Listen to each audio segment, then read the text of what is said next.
sean bienvenidos a esta actividad que es organizada por la Escuela de Cine y Artes Visuales de la Universidad Francisco Marroquín.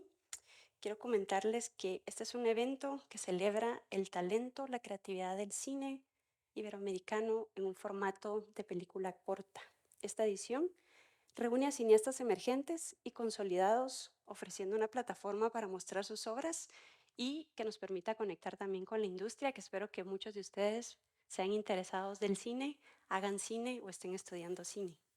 Para la Escuela de Cine y Artes Visuales de la Universidad es un honor celebrar esta edición una vez más, con una muestra gracias a la alianza que tenemos con los programadores y que nos han permitido ser sede en varios años. Vamos a entrar en una conversación con un grupo de panelistas invitados que tenemos el día de hoy y también exhortarlos a ustedes a que hagan sus anotaciones y que puedan también interactuar con nosotros. Estos son cortometrajes que han sido seleccionados por el festival y premiados, no solamente en este festival, sino también en otros, y ya les daremos un poco más de ese contexto. Quiero llamar e invitar a nuestros panelistas especiales el día de hoy, quienes generosamente pues, nos están brindando su tiempo y conocimiento. Edgar Barrón es fundador y director de Adcom Films, ha producido más de una decena de cortometrajes en México, Canadá, Francia y Cuba, y es productor de los largometrajes Aurora Boreal y Cuatro Lunas. Con Cuatro Lunas obtuvo reconocimiento internacional al mejor largometraje y las nominaciones al Premio Ariel y al Premio Sebastián. Recientemente estrenó en México el largometraje Mundos Cósmicos, que también tuvimos oportunidad de verlo acá, y es profesor en la Escuela de Cine y Artes Visuales en esta universidad. Bienvenido, Edgar. Gracias por acompañarnos. Además, quiero presentarles a César Yumán.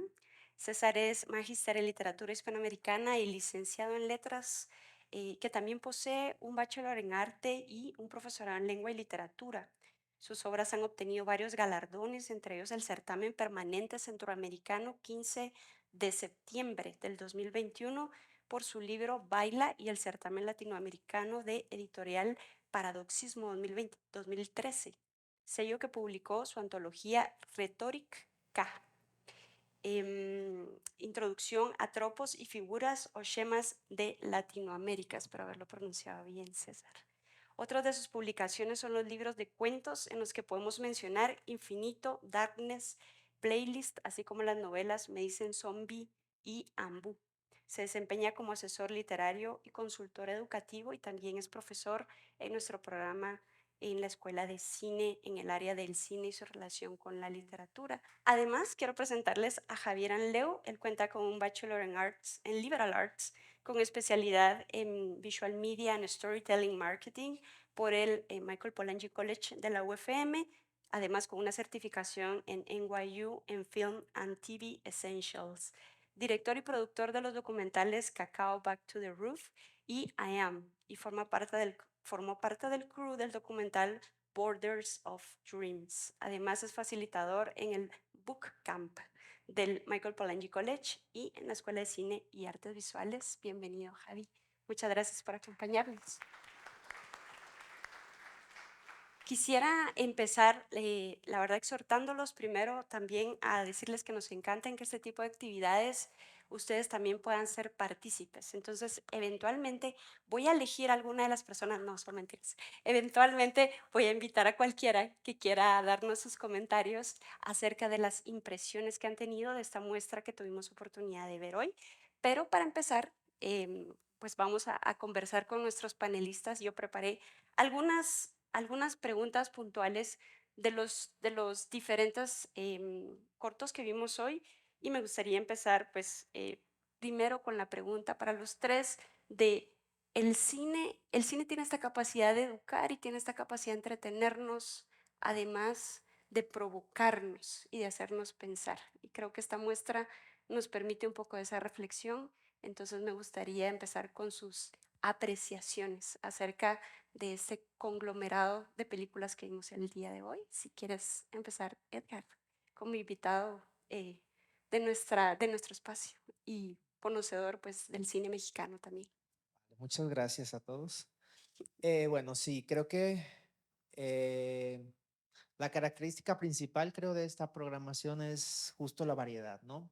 La variedad de temas, la variedad también de como de inquietudes por parte y técnicas, porque creo que al final, digo, ahorita ahondaremos quizás de uno por uno, pero creo que las búsquedas a veces en el cine algunas persiguen un objetivo social, como en algunos casos, pero otras eh, se sienten o puede ser claro que tienen como una búsqueda más personal. Pero, o sea, lo que más me llama la atención de estas elecciones es justo eso, ¿no? La variedad y que de alguna manera estamos hablando de una generación de cineastas que por el año de producción, digamos, de las películas que están en esta misma línea, pero que sus búsquedas son muy diferentes, ¿no? Entonces, creo que va a ser interesante hablar de cada uno de ellos. Gracias. César. Buenas noches. Bueno, yo sí voy a citar a Stephanie, porque el año pasado teníamos esta conversación y tú decías que, o sea, podemos estar de acuerdo o no, pero, o sea, son realidades que existen, ¿no? Entonces yo creo que parte de esta muestra es ver esas perspectivas que a veces son cercanas, a veces no tanto, y ahí hay bueno, una selección, ¿verdad? Pero alrededor de estas vamos a encontrar siempre muchas otras realidades y llevarlas al arte siempre es una manera de no solo de conocerlas, sino también poder abordarlas y discutirlas. Gracias, César. No, pues yo pienso de muy parecido, ¿verdad? De cómo el cine realmente en todos los cortos que vimos tienen un mensaje, ¿verdad? Todos dan ese mensaje, todos, obviamente el arte pues lo entretiene a uno, pero también tiene una forma de comunicar algo distinto, ¿verdad? Entonces creo que ese mensaje que todos tienen, como que sí deja ese aprendizaje, que uno lo mira y después, eso es lo bonito de estos diálogos, ¿verdad? Que uno después puede seguir pensando en qué es lo que pasó. Y esperemos que después de este diálogo ustedes sigan hablando de esto, porque creo que es lo que siempre provoca. Vamos a tratar de ser bastante puntuales con el objetivo de analizar las películas, porque de tanto que vimos, pues vamos a tratar de ubicarnos un poco en ciertos aspectos muy puntuales de la película. Entonces tengo aquí unas preguntas, empezando quisiera empezar con Maura, el documental que fue dirigida por Gabriel Páez de Ecuador. No lo estoy diciendo en orden, lo estoy colocando, ¿verdad? Para que nos recordemos. Y me gustaría empezar contigo, Javi, preguntándote, em, como quien ha tenido esa experiencia en el género documental, ¿verdad? Que es también parte del género que a ti te gusta, ¿qué aspectos del tema consideras que se pueden destacar de Maura, ubicado en Santa Elena, en Ecuador? A mí lo que más me gustó fue que es un entorno latino. Creo que todos nosotros también por ser latinos uno lo mira y dice, si uno ha vivido un poco de eso, dice, sí, es totalmente latino. Entonces, cómo también maneja no es una historia de, bueno, vamos a contar toda la historia de Maura, de qué es lo que ella ha hecho, sino que se centra en algo muy específico. Entonces, a mí eso es lo que más me llamó la atención, incluso cómo ella va contando pues su historia. Como te digo, en ningún momento nos dice todo lo que ha pasado, pero sí demuestra con eso en esos pocos minutos, ¿verdad? Cuál es la esencia de ella. Ujú. ¿Verdad? Y creo que uno se ríe con ella, con lo que uno dice, y a uno le dan ganas de, me gustaría estar ahí y estar platicando con ella. Genial. Bueno, Maura tiene 84 años y habla de algún tema en particular que es los amorfinos. Los amorfinos es la palabra que se utiliza y que también los amorfinos son un canto. Y César, los amorfinos como este canto, como tradición oral, ¿cómo relacionas este tema con la literatura y su relación con el cine? Para mí esto era una versión de Eight Mile, porque era el duelo de dos raperos, pero Sí. es prácticamente un poetry slam, ¿no? Eso es realmente ser ingenioso en el momento, porque me encantó la parte cuando ella, y se me olvida el nombre del señor, se ponen bueno, entonces mañana nos vemos y vamos a hacer esto, pero en el momento ellos iban pensando, ¿verdad? Iban rescatando y eso solo se consigue con la práctica. De hecho, en algún momento del del corto mencionan que tiene ella, las personas a su alrededor son las que le piden que lo escriba, Ujú. ¿no? Porque es en su mente y así fue como se perdió lo de su suegra y así como fue como ella lo heredó, ¿verdad? A través de la oralidad y la oralidad es la base de la literatura, así que yo creo que este es un rescate, como creo que era parte del proyecto, de esa memoria cultural o memoria latinoamericana, como mencionaba Javier también.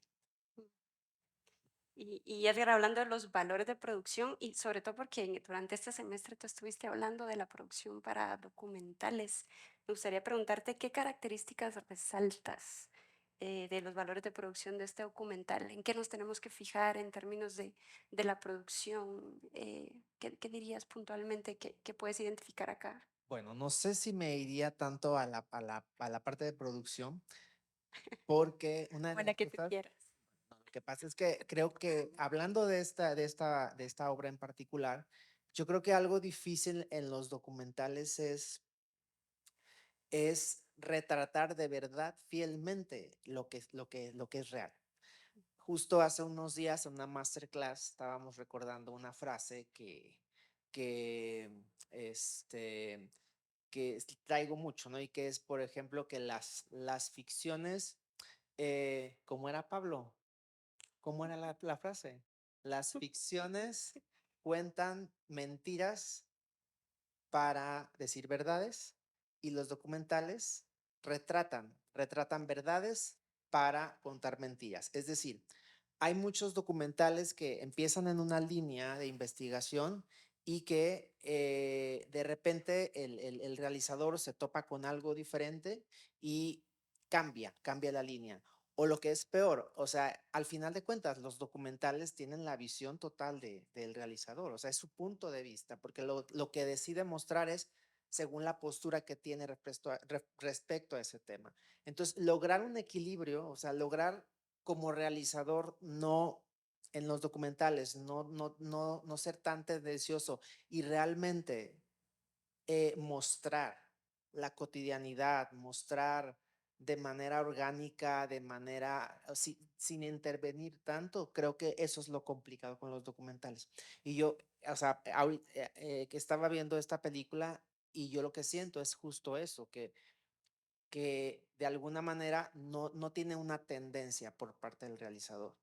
Entonces, por eso, bueno, no quería hablar tanto de la producción, sino más bien de ese detalle que al final no pasa con todos los documentales. Excelente. Vamos con Space Boy. Esto fue producción 2021, es animación y pues es producción mexicana. Este cortometraje particularmente usa la técnica de captura de movimiento y como vemos, el cine es una de las industrias que hay mayor división de trabajo y es fascinante porque nosotros siempre tenemos la costumbre de ver los créditos, ¿verdad? Y nos quedamos hasta el último viendo los créditos porque sabemos que en algún momento nuestros nombres van a aparecer ahí. Por eso es que vemos hasta el último logotipo. Me gustaría preguntarte, empezando contigo, Javi, ¿qué opinas de la música? De esa música como un vehículo para guiar las emociones del personaje, porque particularmente en este corto vemos que hay pocos diálogos, se muestra más. ¿Y qué consideras tú? La música juega un papel muy importante.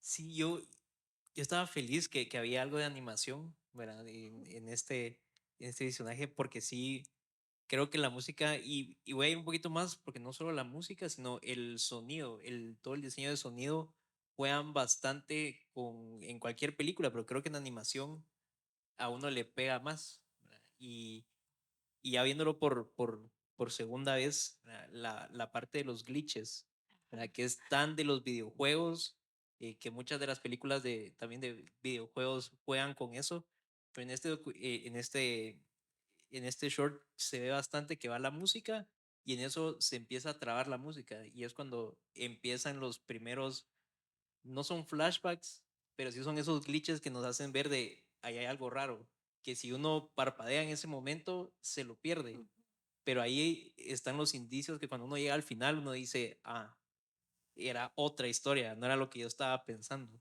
Entonces creo que en ese sentido la música y igual la canción, todo lo que va diciendo, yo creo que cuando uno no le pone mucha atención dice, qué bonita la canción y ahí se queda. pero la canción nos está contando también, es una parte muy importante de la historia de lo que va a pasar. Sí. Y en ese sentido, Edgar, ¿qué rol consideras que juega la tecnología y el trabajo interdisciplinario? Porque hacer animación implica mucho de esto, ¿verdad? No es lo mismo producir, dirigir, hacer ficción, hacer guiones para ficción, que ya cuando nos metemos en un terreno de la animación. ¿Qué retos consideras que tiene esto y cómo lo ves reflejado en este corto? Bueno, creo que además de, o sea, de la técnica, ¿no? Que ya de por sí definir una técnica para una obra animada, pues es muchas veces el punto de partida, ¿no? Porque a veces los realizadores, los directores de animación, o sea, van por una técnica en específico. Creo que el riesgo el más grande que corrieron era justo que es un proyecto que no se apoya mucho en los diálogos, porque ahorita es más común ver animaciones que dicen, bueno, lo importante en esta obra es la técnica, entonces igual si está sobredialogado, si hay... si la historia no está tan sólida, no importa, porque lo que importa es la técnica. Sin embargo, cuando tú decides no utilizar diálogos y solo narrar la historia con puras imágenes, es complicado. Es complicado en ficción, pero en animación todavía más, porque al final de cuentas todo va a tener que ver con la elección de momentos que tú elijas, de planos y sobre todo el complemento que va a ser como el diseño sonoro, que ya hablaban un poco de eso, ¿no? De por eso es tan presente la música y estos detalles en el diseño de sonido es justo para eso, para acentuar toda esta parte del lenguaje visual. Entonces creo que en este caso ese fue como el riesgo más grande. Creo que lo lograron. Hay momentos en los que sí, yo creo que tendría que tener más conocimientos acerca de temas de videojuegos, como para entender ciertos detalles o ciertos símbolos, pero en general creo que la historia se entiende perfecto. Sí. Em, a ver, este cortometraje en particular, algo que quizás disfruté muchísimo es este mundo distópico mexicano. O sea, hay tantos detalles, ver los carteles, las calles, ciertos espacios, todo en español, ¿verdad? Estamos creando también esta narrativa y experimentar con los formatos. Y en ese sentido, César, ¿qué elementos de esta estructura narrativa nos permiten o consideras tú que nos permiten conectar con estos personajes que son una animación, pero aún así podemos conectar, ¿verdad? Y la diferencia entre la ficción y hacer animación y por qué nos dan ganas de llorar, porque yo lloré, no sé ustedes, pero yo lloré. Bueno, yo creo que el formato tiene mucho que ver en la parte de la forma, pero lo que generalmente uno logra conectar es el fondo. Y el fondo no deja de ser un tema universal, que es la pérdida, que es la muerte, en un sentido u otro, porque al inicio todo pareciera que es la madre, ¿verdad? La que ha fallecido y luego está el giro, ¿no? Y de repente nos damos cuenta que no es así, que es la madre la que está en espera. Entonces yo creo que cualquiera de los dos lados, cuando estamos viendo desde el punto de vista de se perdió a una madre o se perdió un padre, y después el otro, la pérdida de un hijo, ¿no? Entonces yo creo que todo eso en algún nivel lo hemos experimentado, o sea, nos va a revolver, ¿no? Nos va a revolver todos los sentimientos, las vísceras, no sé. Creo yo que eso es lo que al final uno termina de conectar, ¿verdad? Porque uno en el arte se imita, pero las emociones están siempre allí y eso es lo que creo yo que en esto está muy bien cuidado, ¿no? Sí. Este cortometraje tiene eso muy bien cuidado. ¿Alguien se anima? ¿Sí? Es más como un libro, hablando de literatura físico, donde si lo empiezas a ver de un lado, si le das la vuelta, empieza y dónde empieza y cuándo termina. Entonces, yo no creo que sea realmente una historia, sino que son dos historias en una. Concuerdo contigo en esta cuestión de las dos historias y precisamente de la metanarrativa también, ¿verdad? Que podemos tener al momento de cómo interlazar, y de hecho la maravilla a veces de estos formatos es cómo logramos lo predecible, volverlo impredecible, porque todos sabíamos como que para dónde iba y de repente nos volteó la historia y eso creo que es la peripecia magnífica que podemos ver en una historia en sí. Escogí aquí Tesoros, El Tesoro. 2023 es de ficción de David Rodríguez, una producción de México. Y uno de los datos que destacaba esta película es que más de 100.000 familias buscan familiares desaparecidos en México. Es como la temática principal de esta película. Y particularmente me llama la atención ciertas palabras que se destacan en la película y es la clemencia, ¿verdad? El nombre simbólico del personaje. Clemencia, que su nombre al mismo tiempo es polisémico. La compasión, ¿verdad? Y esta búsqueda y el tesoro en sí. César, ¿qué puedes observar sobre, por ejemplo, estos significados, ¿verdad? Intertextuales y símbolos? Bueno, yo creo que eso es algo que, obvio, por algo son la muestra, ¿verdad? Que todos esos cortometrajes cumplen bastante bien porque no son textos planos, o sea, no son historias planas, como bien señalaba Andrés, sino que pueden ser, o sea, no solo multifacéticas, sino también tener muchos símbolos, como decías, desde el nombre, o que es un tesoro, ¿verdad? Porque realmente, eh, o sea, lo que es un tesoro para mí puede que para otra persona no lo sea. Yo estaba pensando de hecho, cuando vi el título, para mí un tesoro, me imaginé primero el cofre, ¿no? Y ese es el juego que empieza y que llega la dueña de la casa, ¿no?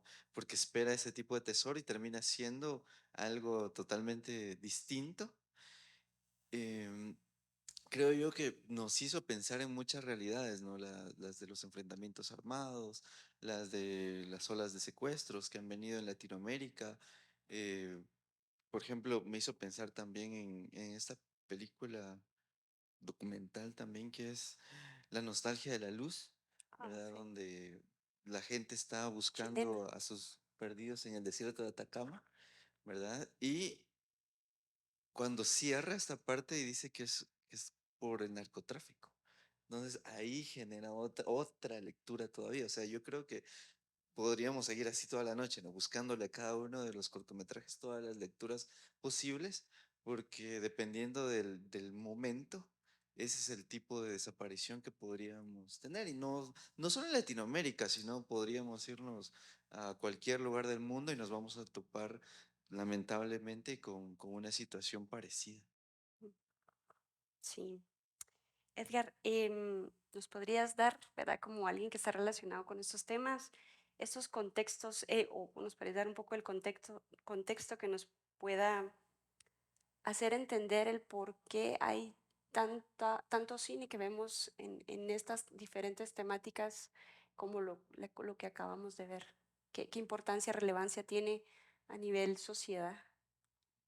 Bueno, yo creo que, y esto es una teoría nada más, porque realmente eh, desde siempre se ha hecho en México cine social y mucho de ese cine social está relacionado con los temas que de alguna manera los artistas o los cineastas no encuentran las respuestas pues en quien debe darlas, ¿no?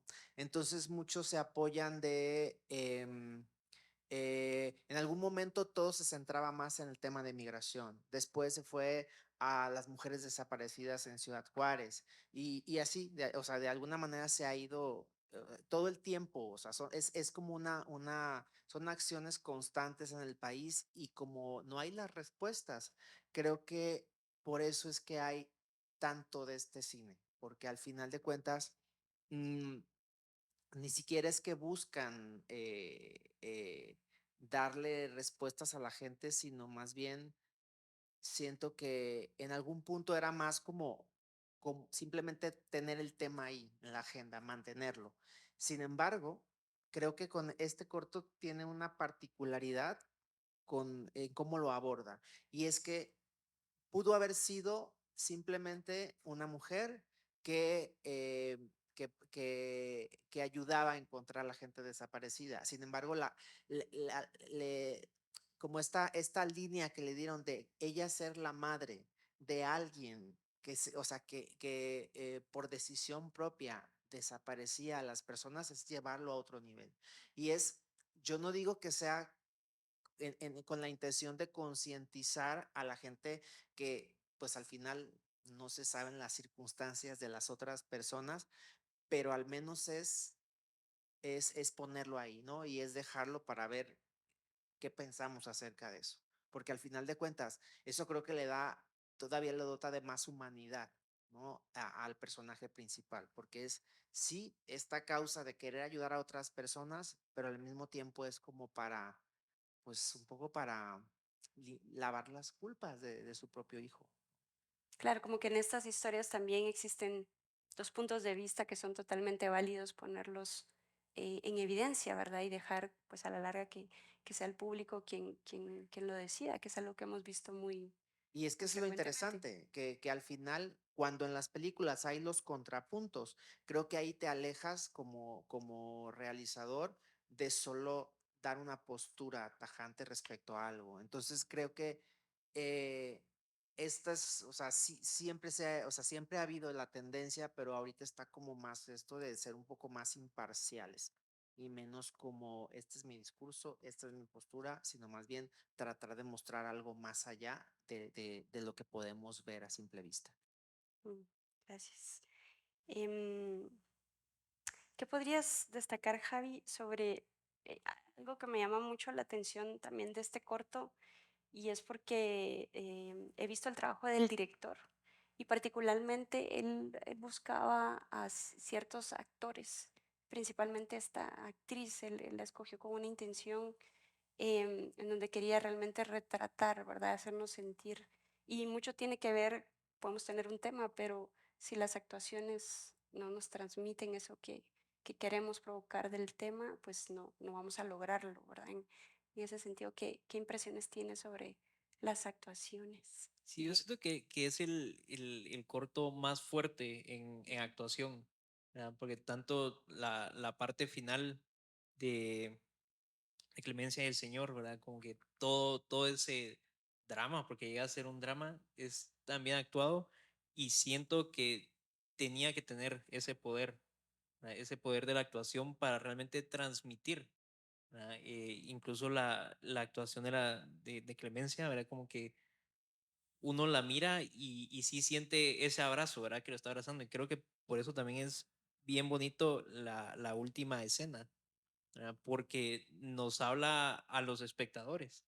Y yo me pongo a pensar, ¿verdad? Bueno, tantas familias con personas desaparecidas, si llegaron a ver el video, no me cabe la menor duda que ahí se quebraron, ¿verdad? En esa parte, porque ella está hablando a la cámara, nos está hablando a nosotros y lo dice con un cariño, ¿verdad? A mí me pasó lo mismo que decías César, al inicio, ¿verdad? Que yo dije, bueno, el tesoro, ¿verdad? Bueno, pensaba en el cofre también, pero conforme va avanzando y nos van enseñando que el tesoro es la vida, ¿verdad? La vida humana de ese ser querido. Y entonces cuando dice, bueno, es que tengo un tesoro y creo que te pertenece, ¿verdad? Y ahí uno se quiebra, ¿verdad? Incluso si uno no ha vivido, ¿verdad? Eso, pero uno dice, wow, o sea, que alguien me diga eso es lo que yo quisiera que alguien me dijera, ¿verdad? Entonces, por eso creo que esa actuación es espectacular y es lo que realmente a uno lo mete más en la historia. Sí, sí, y creo digamos, hablando de los formatos en términos de la ficción, ¿verdad? Las diferentes ficciones que vimos, pero también el tema del documental. Particularmente hoy tuvimos una muestra de un documental guatemalteco. Y a mí siempre me gusta destacar cuando nosotros ponemos algo en la pantalla grande que es de Guatemala, porque tenemos mucha cultura, ¿verdad? Quienes crecimos viendo televisión, de ver mucho el cine mexicano, el cine dorado, y cada vez que vienen los mexicanos yo les digo, ¿verdad? Todo lo que nosotros consumimos en los medios de México. Pero Guatemala, en su producción, uno de los grandes desafíos que tiene no es que no se produzca, se hacen realmente muchas películas, cortometrajes y cine siempre ha habido en Guatemala, pero el tema de la distribución o de que nosotros podamos verlo en la pantalla grande a veces es muy difícil. Y, y a mí siempre me llena de mucho orgullo cuando veo algo guatemalteco, pero independientemente de su formato. Y, y en ese sentido, pues a mí me gustaría, antes de preguntarles a ustedes, preguntarles a la audiencia guatemalteca, ¿qué sienten de ver cine guatemalteco? ¿Qué sienten de ver estas historias? ¿Qué les provocó por lo menos el documental que vimos el día de hoy? Buenas noches. Pues yo siento mucho orgullo en ver que se vea en la pantalla algo producido con tanta calidad, con tanta atención a detalle en lo histórico, en lo técnico. Y pues eso me da mucho gusto ver que cada vez se está haciendo más y que vamos en buen camino para compartir nuestras historias con el resto del mundo.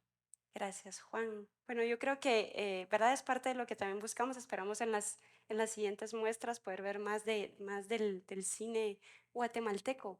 Pero ya haciendo un análisis de esto, Edgar, me gustaría preguntarte, como alguien con una mirada externa, ¿verdad? ¿Qué ves en este corto documental? ¿Qué valores de producción o de elementos que te gustaría destacar en tu apreciación? Bueno, yo creo que la primera vez que vi este documental, algo que me llamó mucho la atención fue que, bueno, regularmente los documentales biográficos se centran en personajes como más en la línea social, ¿no? Y en este caso era un tema que paradójicamente de las primeras veces que yo vine a Guatemala fue algo que me llamó mucho la atención.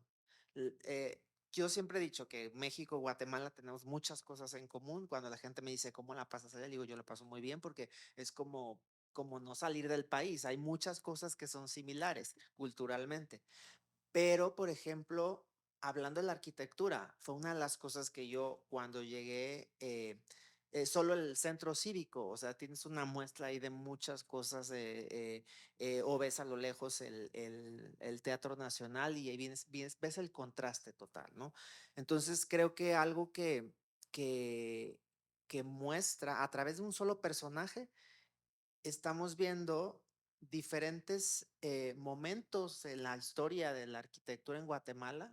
A mí me gusta mucho ver, por ejemplo, fotos antiguas de los lugares. Y ahora que acá había también como fragmentos en video, pues todavía es como más disfrutable, ¿no? Entonces es interesante porque a pesar que no conozco todos los edificios que se mencionan, los que sí conozco digo, claro, y ves ahí la imagen y dices, te recuerdas el edificio y creo que eso tiene un valor, o sea, como muy importante, no nada más en la búsqueda como de historias diferentes, sino en retratar y dejar como sí, como un legado de este recuento, ¿no? A través de la historia, pero particularmente con los edificios, con la arquitectura. Entonces, creo que ese es uno de los grandes aciertos y de las cosas más valiosas de este documental. Como un dato curioso de este documental, la ruta de festivales que también escogió tuvo que ver con el tema específico de la arquitectura. Entonces se mandaron a festivales que iban a apreciar más ese aspecto temático y fue seleccionado en Barcelona, ganando selección y premio precisamente por el tema tan específico y que era de Guatemala y poco conocido. Hablemos de las bellas artes, César. Bellas artes, el cine como séptimo arte y las otras artes, ¿verdad? Dentro de ellas la arquitectura y hablemos del arte en sí, la literatura también como otra de las artes, de las 6 artes principales.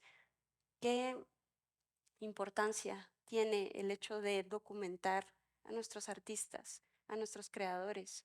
Vemos en otros países grandes referentes de la literatura, grandes referentes del cine, grandes referentes de las otras bellas artes. En Guatemala conocemos algunos de estos artistas, los leemos, los buscamos, pero tomando el cine como un punto de referencia en donde cada vez pues, nos gustaría retratar eso como parte de nuestra memoria de rescate cultural, ¿cuál dirías tú que son esas artes que aún nos faltan abordar? Bueno, creo que todas. Lo que sucede es que, bueno, o sea, hay una gran producción artística en muchos sentidos en países, no solo Guatemala, ¿verdad? Sino en países como Guatemala, pero lamentablemente también hay una tendencia en este tipo de países a ser muy xenocentristas, ¿no? Al que siempre lo que está fuera es mejor. Entonces, la gente prefiere invertir en algo que está fuera que en algo que es local. Entonces, así es como se va perdiendo. O solo cuando algo ya salió y está fuera y ya fuera lo vieron y dijeron, le dieron el check. Entonces, a ese sí le voy a prestar atención, ¿verdad? Y por eso creo yo que, bueno, para empezar, toda producción artística tiene un valor, pero específicamente este tipo de documental corto, pero es muy valioso, ¿no? A mí me encantó para empezar el título, porque se me hacía así como de asesino en serie, ¿no? Un legado del brutalismo. Y yo, o sea, obviamente uno ya cuando lo ve e investiga más se da cuenta a qué se refiere. Pero desde ese punto ya hay un aspecto literario, si queremos verlo, un aspecto artístico que le está sumando. Y a eso le podemos ir viendo todo, ¿no?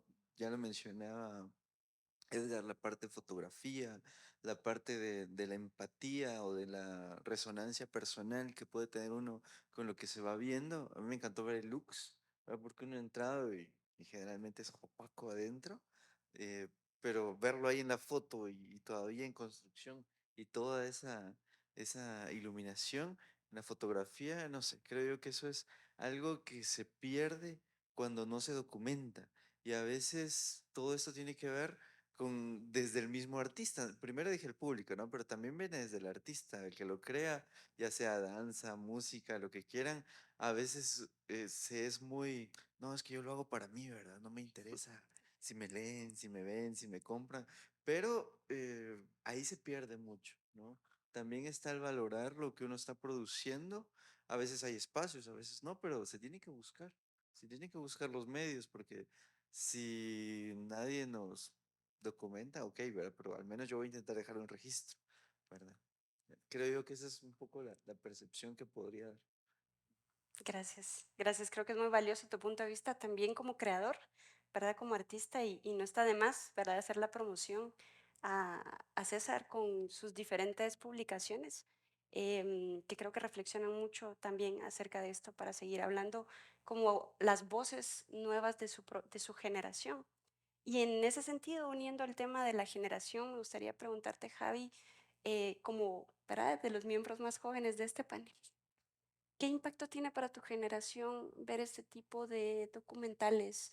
¿O cómo consideras tú que hay interés? ¿Crees que hay interés para tu generación involucrarse en ese tipo de temas, de explorar de la cultura? ¿Cómo lo expresas tratando de ser tú una muestra de esa voz de una nueva generación de artistas? Sí, en ese sentido, bueno, a mí me dio mucha alegría volver a ver este documental, ¿verdad? A mí Carlos me lo había enseñado ya hace un tiempo y, y estoy de acuerdo con Adrián y con César que cuando uno lo ve, uno dice, qué bonito que es algo de Guatemala tan bien hecho sobre un guatemalteco también, ¿verdad? De cierta manera. Y yo creo que en cuanto a las nuevas generaciones, ¿verdad? Es muy valioso, ¿verdad? Como que tener todo ese registro histórico, ¿verdad? De cómo era, porque si no, pues vamos a llegar a olvidarnos, ¿verdad? De cómo es, como, pues cómo, de dónde salió la Guatemala que uno hereda, ¿verdad? Como que uno dice, bueno, pues sí, es ese edificio, pero ¿quién lo hizo? A saber, ¿verdad? Y de dónde viene todo esto de la cultura. Y uno dice, bueno, pues no sé. Y muchas veces cabal, llega a pasar que la gente de fuera sabe más del país de uno. Y yo creo que es también algo muy importante tener ese registro también de las personas que han logrado hacer pues un eco, ¿verdad? En el país. ¿Verdad? Y yo creo que eso es lo valioso, incluso con familiares, ¿verdad? Y he tenido la dicha también de estar en algunos proyectos con Julián, que era el nieto, ¿verdad? Del arquitecto, y para él es un tesoro, ¿verdad? Ujú. Y él dice, bueno, pues que más gente sepa de su abuelo, qué bueno, ¿verdad? Porque hizo cosas muy, muy espectaculares, pero para la familia es como, wow, tenemos el legado del abuelo, si uno lo quiere ver así, pues ya a la mano. Entonces creo que es algo muy valioso que las nuevas generaciones no se tienen que olvidar de dónde venimos o quiénes son las personas que están detrás. Y creo que eso es lo importante y se está viendo en muchos documentales. Ahora los documentales en las plataformas están teniendo un gran valor en contar la historia o sí, los grandes acontecimientos de personas que han ido impactando en el mundo, porque si no, yo siento que, y me perdonas César, pero creo que la gente joven ha dejado de leer mucho, ¿verdad? Y ahora se enteran por medio de películas, de documentales, y por eso las biopics son tan fuertes, ¿verdad? Nadie sabía quién era Oppenheimer hasta el año pasado, ¿verdad? Hablando de gente joven, me refiero. Ya había el libro. Y entonces uno dice, bueno, son de esas cosas que creo que valen la pena y es un tesoro para todos. Yo voy a discrepar con Javi con eso de que las personas jóvenes ya no leen, porque yo considero que las nuevas tecnologías nos permiten ese acceso tan pronto y son otros formatos. Y creo que leemos más que nunca. Estamos súper saturados de de todo lo que leemos todos los días a cada rato, ¿verdad? Em, pero creo que lo que nos hace falta es entender o curar qué es lo que nosotros queremos profundizar. Y por eso sigo creyendo profundamente, a pesar de la tecnología, en los libros, porque siento que en su momento fueron espectaculares para permitirnos enfocarnos, al igual que las películas. Entonces, estoy de acuerdo y no estoy de acuerdo, ¿verdad? Pero creo que sí leemos más que nunca, pero creo que profundizamos poco y no nos tomamos a veces tal vez el tiempo, ¿verdad?, de encontrar otros formatos en los que nos podamos perder por un momento, ¿verdad? O seguir cultivando. El tiempo, como les digo, en este tipo de conversaciones se nos va súper rápido. Yo quisiera abrir el micrófono a impresiones o a preguntas por parte del público para ir culminando con esta actividad antes de hacer un cierre por completo. No sé si alguien quisiera eh, comentar sus impresiones, qué le pareció la muestra, cuáles consideran ustedes que son las narrativas que nos constituyen como latinoamericanos, de qué estamos hablando, cuáles son nuestros temas en común, em, de qué nos mueve, qué nos conmueve, o qué nos provocó, qué nos molesta, porque al final el arte también es eso, ¿verdad? Es para incomodar en muchas ocasiones. No tenemos que estar de acuerdo, como tú decías, en todo lo que estamos viendo. A veces es cercano, a veces no. A veces puede ser indiferente, pero el arte al final del día provoca eso. Gracias, dime, el No, micrófono es gracias. tuyo. Buenas noches. Gracias. Primero, bueno, gracias por el festival, por la muestra. Voy a generalizar. Yo creo que todos los cortos, no sé, pero evocan cariño y amor desde, desde los poemas, el arquitecto que regresa. eh, no sé, todos están muy bonitos, pero yo creo que sentí en todos los cortometrajes cariño y amor. Eso es Mm, lo que yo quería compartir. Y gracias Gracias, de nuevo por la muestra. excelente, gracias. ¿Alguien más que quisiera comentar?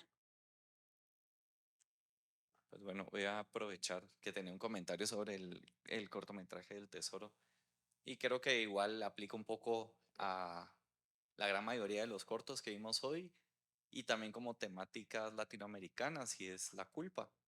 Creo que la culpa como sociedad latinoamericana está presente en muchas de las narrativas y específicamente en el Tesoro creo que también lo podemos ver en todos los personajes, desde el asesino que se siente culpable antes de morir, la mamá que se siente culpable por no estar presente por su hijo, el, el hombre que perdió a su hijo y se siente culpable de no encontrarlo, incluso el hijo que falleció está culpable porque sus papás no lo pueden encontrar.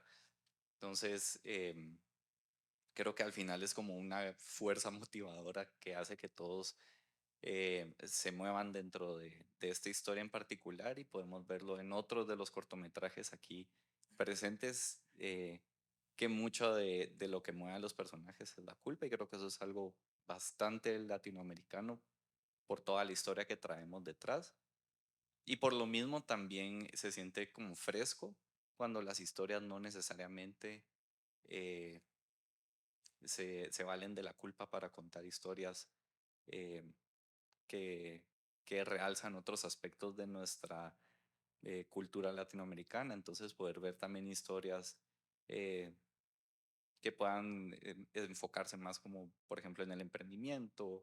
eh, entonces sí, digamos, o los poemas incluso como Maura también, ¿verdad? Es una historia tan sencilla y tan linda, digamos, de darle un escenario a un personaje tan particular en una comunidad que si no llegara el cineasta a retratar su historia, probablemente se queda ahí dentro. Entonces creo que eso es algo como a prestarle atención para em, pues analizarnos como cultura, pero también ver cómo podemos ser distintos en nuestras narrativas.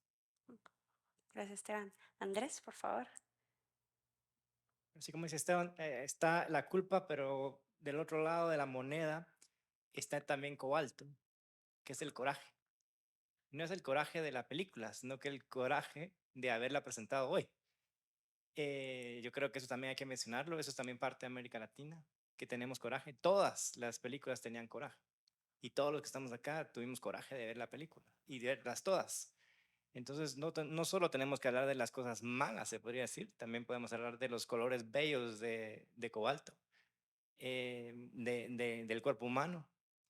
Y yo creo que nosotros también en América Latina tenemos esa posibilidad de hablar de nuestros sentimientos, de hablar de las cosas que no queremos hablar.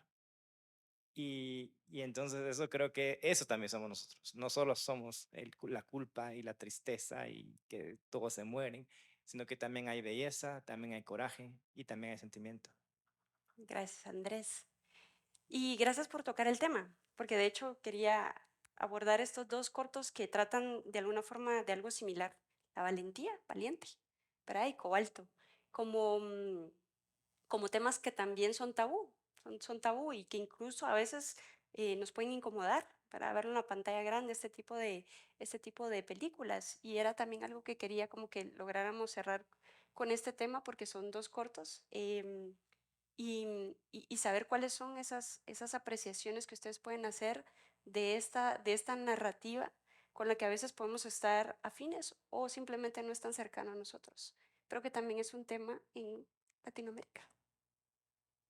Edgar, ¿quieres empezar? Vale, ok, bueno. eh, Cobalto primero, que es el corto de Julián. Bueno, Julián creo que lo que ha tenido con su cine es, él hace puro cine de temática LGBT y lo que ha hecho es como alejarse de los temas que en general se asocian con la comunidad LGBT.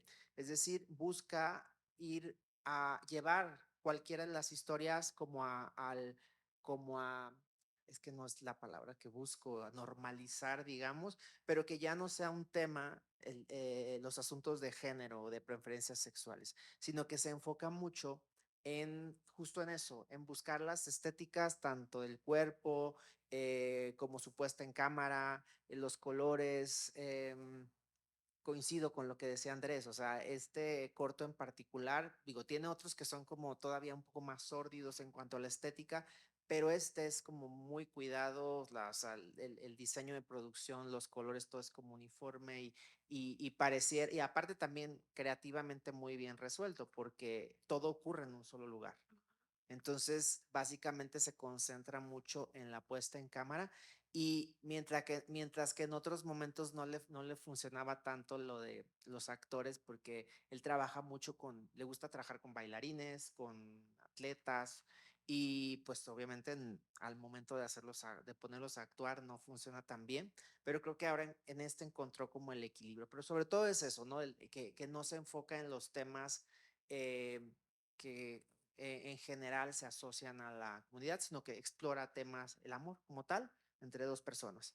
Y en el otro corto, en Valiente, a mí lo que me gusta de este corto es que mientras que hace unos años cuando se tocaban este tipo de temas, era desde el punto de vista del juicio, ¿no? O por ejemplo, si esta película se hubiera visto hace 10 años, la postura quizás en general hubiera sido, es que en lugar de valiente, ¿no? Hubiera sido enjuiciado, porque es decir, o sea, ¿por qué no le había dicho? ¿Por qué le oculta eso? Sin embargo, ahora, después de mucho tiempo y de entender muchas más cosas, ahora la postura es más bien como de sí hacer una crítica, pero a la desinformación, ¿no? Entonces, este juego, digamos, este cambiar el cómo era la percepción antes respecto al tema del VIH a cómo es ahora, creo que este es como lo que más me gusta del corto este, ¿no? Cómo invierte ahora la temática. Bueno, de mi parte yo creo que coincido en que muchas veces se estigmatiza este tipo de temáticas. Y bueno, yo cuando las vi la primera vez, ahorita que me mandaron la carpeta, me di cuenta, o sea, en mi mente, por ejemplo, cuando dice cobalto, bueno, no es que tardara, pero, o sea, no era mi principal interés centrarme en la relación de los personajes, sino cómo el concepto del azul cobalto era el que estaba de una u otra manera marcando el ritmo del cortometraje. Nunca lo he confirmado, pero mi cuñado es pintor y siempre me cuenta cosas raras. Y me dijo que el cobalto era el color, el azul más antiguo, ¿verdad? Y justamente hace poco leí un libro que se llama Un verdor terrible y empieza a hablar de no el cobalto precisamente, sino de cómo los colores han existido porque la gente los crea, ¿verdad? Entonces son como ideas que se arrastran y no sé, yo creo que eso es lo que intenté quizás conectar con este cortometraje, ¿verdad? Las ideas que la gente arrastra sobre, bueno, juntándolo también con el de Valiente, sobre con todas estas situaciones que se pueden dar en sociedades bastante conservadoras, porque al final somos culpables, estoy de acuerdo. Pero ahí somos sociedades bastante conservadoras Sí. que, o sea, más que apostar por informar, desinforman, ¿no? Y el intento o el esfuerzo que se hace a través de este cine resulta muy valioso. Gracias, César. Sí, yo pienso que con la temática, como Andrés también lo estaba diciendo un poco al inicio, habla mucho de la cultura latinoamericana, ¿verdad? Que quizás es un tema que eh, no diría que no se habla, pero ha llegado más tarde, de cierta manera, al cine, a las artes. Y yo me quería acabar centrar en el de Valiente, porque lo que más me gusta es que no te lo dicen, te lo están enseñando, ¿verdad? Entonces toda la puesta de escena, eh, pues a mí sí me parece cine, ¿verdad? En el sentido de que te lo están llevando todo con la cámara. Y algo tan insignificante, entre comillas, pero es súper importante, muy valioso, es el inicio, ¿verdad? Cuando se está tomando las pastillas y tocan el timbre y entonces, bueno, no tocan el timbre, solo las deja ahí, ¿verdad? Y la cámara se queda en esa posición y él sale del baño y uno dice, bueno, ¿por qué están ahí las pastillas? ¿Verdad? Y toda la conversación a uno se lo va dejando pues detrás de la mente, ¿verdad? Y en ningún momento en la conversación se dicen, ¿verdad? Sino que todo es con ese juego de palabras, con ese juego de la cámara. Entonces, eso es lo que más me gusta, porque uno dice, sí, es que si estamos viendo cine, nos lo tienen que enseñar de esa manera, tiene que ser algo visual, ¿verdad? Y no platicadito.